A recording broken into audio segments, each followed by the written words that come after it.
दोस्तों, आज के इस वीडियो में हम जानेंगे कि स्वर्ग और नरक जो हमारी धारणाओं के बीच में बसा हुआ है वो दरअसल हमारे सोच पर निर्भर करता है कि हम अपने लिए स्वर्ग का निर्माण करेंगे या नरक का। तो दोस्तों, वीडियो में आगे बढ़ने से पहले अगर आप चैनल पर नए आए हो, चैनल को सब्सक्राइब करो, पास में बने बेल आइकन को भी दबा लो। इससे आने वाली वीडियो आपको सबसे पहले मिलेगी। तो चलिए वीडियो में आगे बढ़ते हैं। दोस्तों, एक बुजुर्ग औरत की मृत्यु हो जाती है। यमराज उसे लेने आते हैं और वह औरत यमराज से पूछती है कि आप मुझे स्वर्ग ले जाएंगे या नरक। यमराज बोले, दोनों में से कहीं नहीं। तुमने इस जन्म में बहुत ही अच्छे कर्म किए हैं, इसलिए तुम्हें सीधे प्रभु धाम ले जा रहा हूँ। बुजुर्ग औरत यह सुनकर बहुत खुश हो गई और बोली, धन्यवाद, पर मेरी आपसे एक विनती है। मैंने इस धरती पर स्वर्ग और नरक के बारे में बहुत सुना है, इसलिए मैं एक बार दोनों जगहों को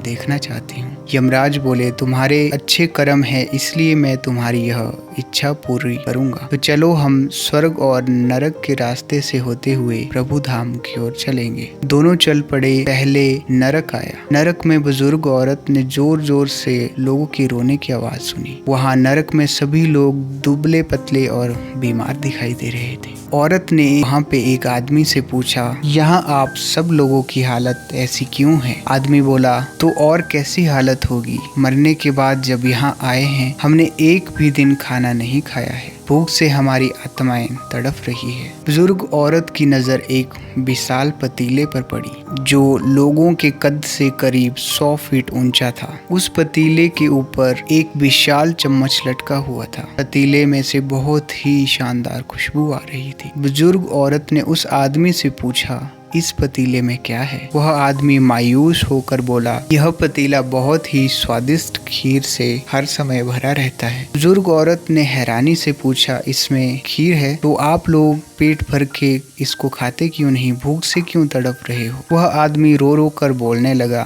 कि हम कैसे खाएं? यह पतीला 100 फीट ऊंचा है। हम में से कोई भी उस पतीले तक नहीं पहुंच पाता। यह सुनकर बुजुर्ग औरत को उन पर तरस आ गया। वह सोचने लगी, बेचारे खीर का पतीला होते हुए भी भूख से कैसे तड़प रहे हैं। शायद ईश्वर ने इन्हें यही दंड दिया होगा। अब यमराज बुजुर्ग औरत से बोले कि चलो, हमें देर हो रही है। दोनों चल पड़े और कुछ दूर चलने के बाद स्वर्ग आया।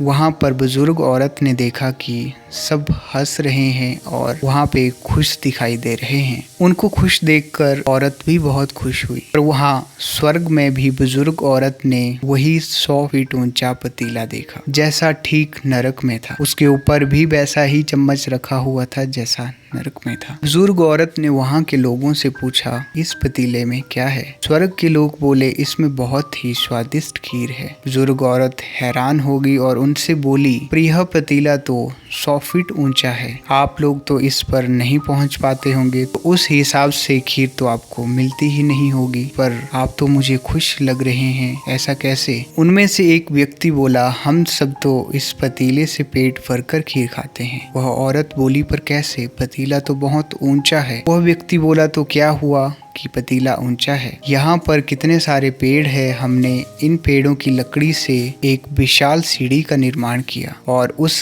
लकड़ी की सीढ़ी के सहारे हम इस पतीले पर पहुँचते हैं और सब मिलकर खीर का आनंद लेते हैं। बुजुर्ग औरत यमराज की तरफ देखने लगी।